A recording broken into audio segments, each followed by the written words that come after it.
बिहार में 2 लाख रुपए के लोन की खबर ने काफी हलचल मचा दी है, लेकिन इसके साथ ही बहुत सारे सवाल भी उठ रहे हैं। तो चलिए आज इस योजना की हर बारीकी को समझेंगे ताकि मन में कोई भी शंका न रहे। सरकार ने महिला रोजगार योजना के तहत 2 लाख रुपए के लोन का ऐलान तो कर दिया है, जिससे लोगों में खुशी की लहर भी है।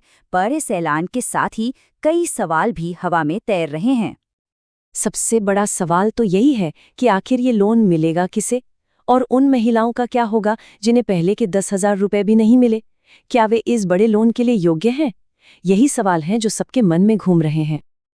आइए सबसे पहले इस 2 लाख रुपए के सवाल की ही गुत्थी सुलझाते हैं और इस लोन योजना से जुड़ी सारी अनिश्चितताओं को दूर करते हैं। देखिए, सबसे पहले कुछ आम गलतफहमियों को दूर करना जरूरी है। कई लोगों को ये लग रहा है कि कोई भी महिला ऑनलाइन फॉर्म भरकर ये लोन ले सकती है, लेकिन सच्चाई कुछ और है। और हाँ, ये सोचना कि 10,000 रुपए मिलना ही 2 लाख की गारंटी है, ये भी पूरी तरह से सही नहीं है। अब बात करते हैं इस योजना के उस सबसे बड़े नियम की, वो गोल्डन रूल जो ये तय करता है कि कौन इसके लिए योग्य है और कौन नहीं।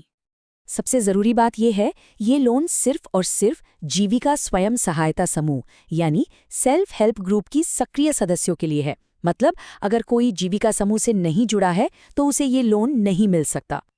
लेकिन सिर्फ सदस्य होना ही काफी नहीं है, कुछ और भी शर्तें हैं। जैसे समूह की बैठकों में नियमित रूप से आना होगा, बचत और लेन देन में सक्रिय रहना होगा, और अगर कोई पुराना लोन है तो उसे समय पर चुकाया हो, ये भी देखा जाएगा।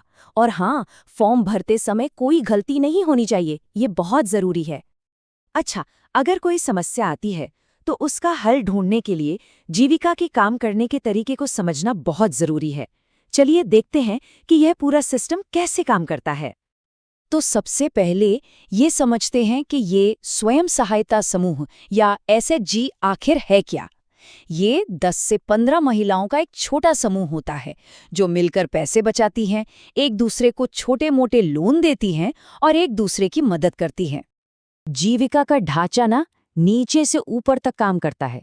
गांव में होती हैं सीएम दीदी और एसएचजी समूह, इसके ऊपर होता है ग्राम संगठन जिसे वीओ कहते हैं, और फिर आता है क्लस्टर लेवल फेडरेशन यानी सीएलएफ। मतलब अगर स्थानीय स्तर पर मदद नहीं मिलती है तो ब्लॉक, जिला और यहाँ तक कि राज्य स्तर के अधिकारियों तक अपनी बात पहुंचाने का पूरा रास्ता बना हुआ है। तो अब जब हम मूल बातें समझ गए हैं तो उस हिस्से पर आते हैं जहां हम जानेंगे कि असल में करना क्या है। ये रहा आपका एक्शन प्लान। किसी भी आवेदक के लिए पहला और सबसे जरूरी सवाल यही है, क्या उनका नाम जीविका की आधिकारिक सूची में है? सबसे पहले यही पक्का करना होगा। जीविका की आधिकारिक वेबसाइट पर जाएं, वहां चेक जीविका मेंबर लिस्ट लिंक पर क्लिक करें। फिर रिपोर्ट फिल्टर में एसएचजी सर्च रिपोर्ट चुनें, अपना जिला, ब्लॉक और गांव का नाम डालकर सर्च करें। अपने एसएचजी आईडी पर क्लिक करते ही आपके समूह के सभी सदस्यों की सूची खुल जाएगी। अब अगर नाम लिस्ट में नहीं है या पैसा नहीं आया है तो इसके कुछ आम कारण हो सकते हैं। हो सकता है कि बैठकों में शामिल न होने के कारण समूह से हटा दिया गया हो, या फॉर्म में कोई गलती हो गई हो, या फिर ये भी हो सकता है कि सीएम दीदी ने समय पर फॉर्म जमा न किया हो। अगर कोई समस्या है तो घबराने की जरूरत बिल्कुल नहीं है। इसे हल करने के लिए आधिकारिक रास्ते मौजूद हैं। तो सबसे पहले अपनी सीएम दीदी से बात करें। अगर वहां से मदद नहीं मिलती तो अपने अंचल यानी ब्लॉक कार्यालय में बीपीआईयू अधिकारियों से संपर्क करें। आपके क्षेत्रीय ग्रामीण बैंक में भी जीविका के अधिकारी हफ्ते में 2 दिन बैठते हैं। बैंक से उनका शेड्यूल पता किया जा सकता है। और आखिर में ग्राम सभा की बैठकों में अपनी समस्या जरूर उठाएं। अब हम सबसे जरूरी बातों को एक बार फिर दोहराएंगे ताकि लोन पाने का रास्ता बिल्कुल साफ हो जाए। तो सफलता के लिए फाइनल चेकलिस्ट क्या है? 1. पक्का करें कि आप समूह की एक सक्रिय सदस्य हैं। 2. सभी बैठकों में हिस्सा लें और लेन देन में एक्टिव रहें। 3. फॉर्म को बहुत सावधानी से भरें ताकि कोई गलती ना हो। और 4. अगर कोई देरी होती है तो आधिकारिक चैनलों से अपनी अर्जी के बारे में पूछताछ जरूर करें। याद रखिए, सही जानकारी ही सबसे बड़ी ताकत है।